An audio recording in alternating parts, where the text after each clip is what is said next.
Hello, I'm Dr. Craig Steingraber here at the Summit Healthplex, and welcome to Naturally Healthy. Now, we want to define what this show is about for you.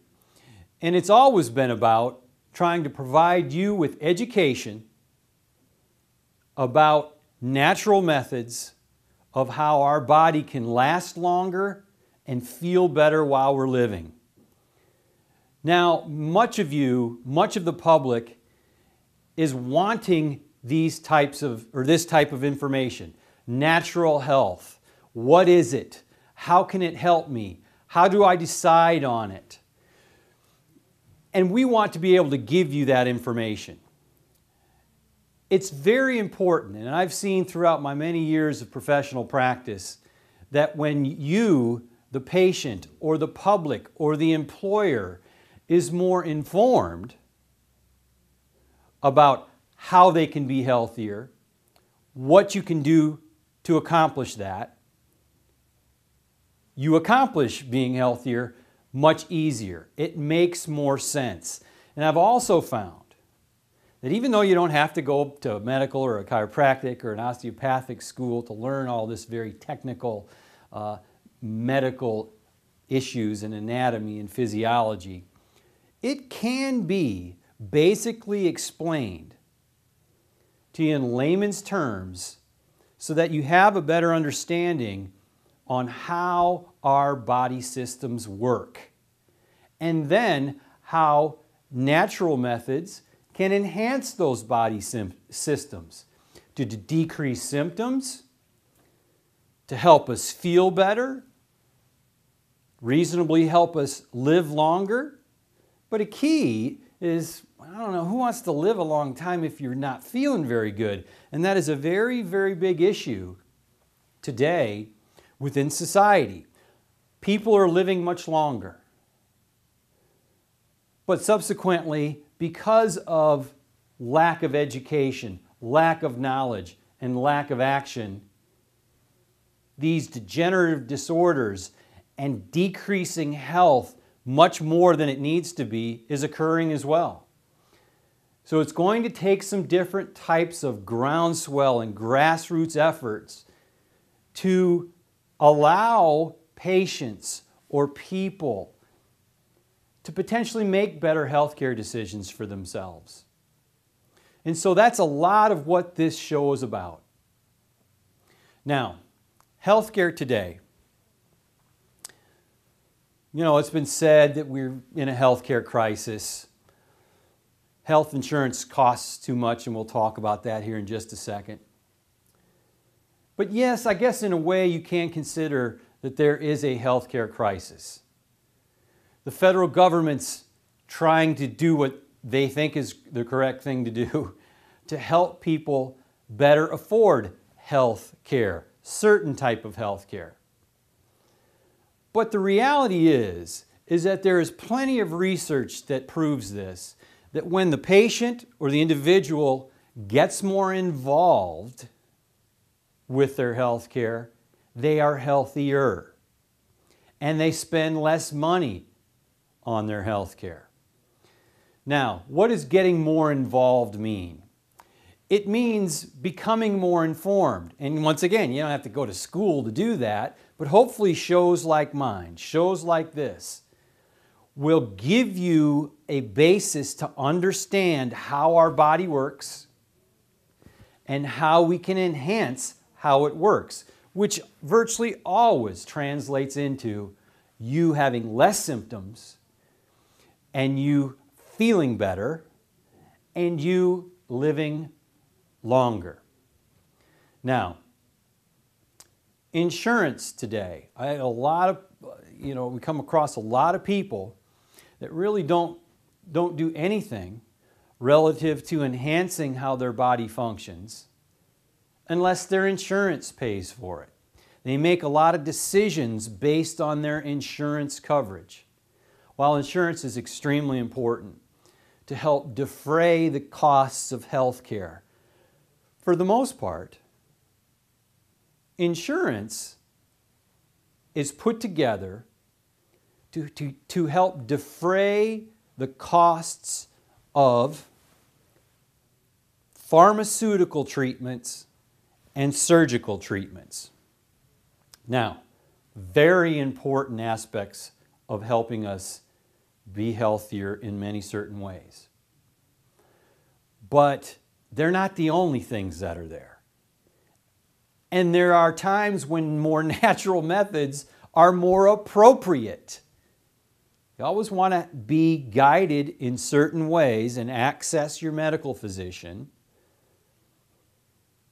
But sometimes there are just natural things that are more appropriate. And quite frankly, for most conditions that we deal with, health conditions, pain conditions, and related aspects of that, there usually are natural methods that maybe, quite possibly, and usually potentially work a little better than pharmaceuticals or surgical intervention. But certainly there are times when those things are needed, and we have to, of course, have access to that.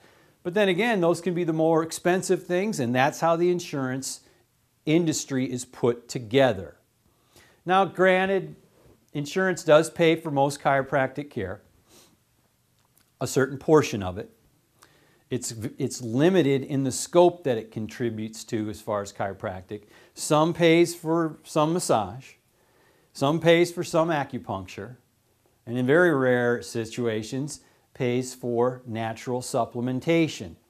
Now, once again, a lot of people have these flex spending accounts and HRAs or HSAs, health savings accounts, that are not as stringent on how you use that money relative to your choices for your health care, meaning you can use that money oftentimes much easier for natural methods of enhancing your overall wellness and helping certain symptoms become reduced. You can utilize that usually easier than, say, if you had to go to your insurance company and have the insurance company actually paying for those things, which is good. So it's slowly kind of turning a little bit, but I don't see it, unfortunately, in our lifetime really contributing like it ideally should. Now, what does that mean? If there are potentially, in other instances, other types of health care or advice or direction that you can gain or obtain that is outside of your insurance coverage, it means you're going to have to save to utilize money to access that. Waiting or relying on your insurance coverage solely to take care of your health in all different instances is just a knucklehead way of looking at things.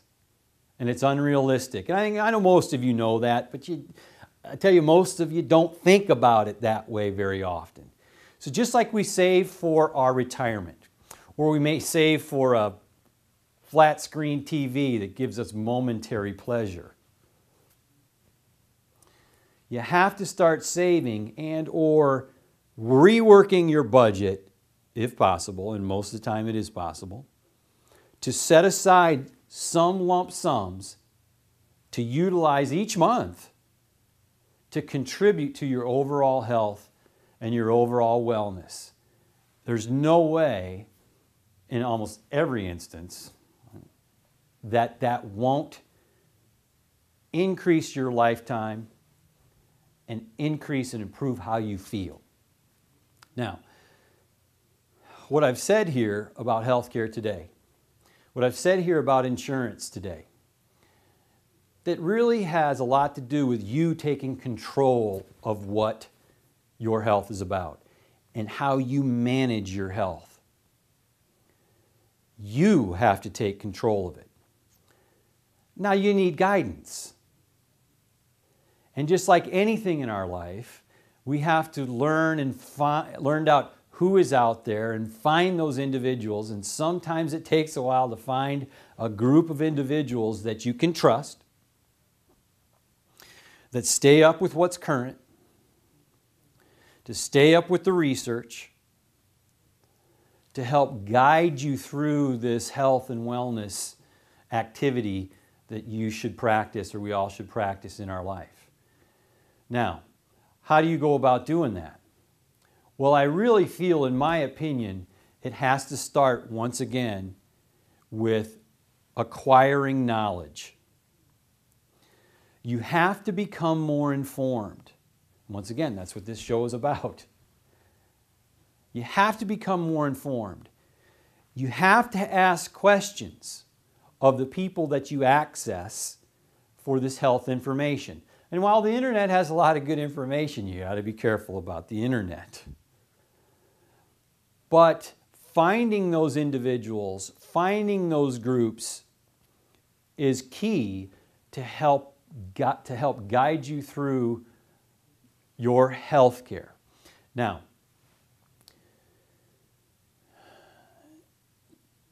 maybe one of the best book ever written or ever put together, the Bible. I remember reading it a number of years ago, and it came across, this one version that I had, it came across the definition of wisdom. And I read it and I said, well, that makes a lot of sense. Wisdom, as I was reading, was defined as acting on your knowledge. So it's great to have a lot of knowledge, but if you don't act on it, what good does it do? So acquiring this knowledge, we're going to teach you a lot about that kind of, how to acquire this healthcare knowledge. Now, how do you know when you access someone if they are staying up with what's current, are altruistic in some of their ways of looking at giving you this advice? Well, it's just like anything else. You have to usually try some various people. Once you become more informed, asking the questions, if you're getting a good vibe back from that individual, that clinician, whether it is a physician, other clinicians, therapists, if you're getting good vibes back from that person, it's probably going to be a good situation for you to try to nurture. Any clinician, any therapist, you need to be able to ask questions of them. And even though this is very, very technical stuff when it gets to how the body works, and it can be very ambiguous at times as to what's going to work for you, you have to access people that are open-minded as well. It's maybe a little negative, but in every profession on earth, you have folks that may not have that person's or organization's best interest they may not have their best interest at hand. And you're going to pretty much get a feeling of who that is. And one of the things to do within healthcare, because it's in every branch of healthcare, medicine, chiropractic, osteopathy, physical therapy, acupuncture, massage, etc., you're still dealing with human beings. And that human being may not be up on the research, and they may have some certain biases that may be based on money or something else. I know you probably know that, but oftentimes that's not thought about when it comes to your healthcare.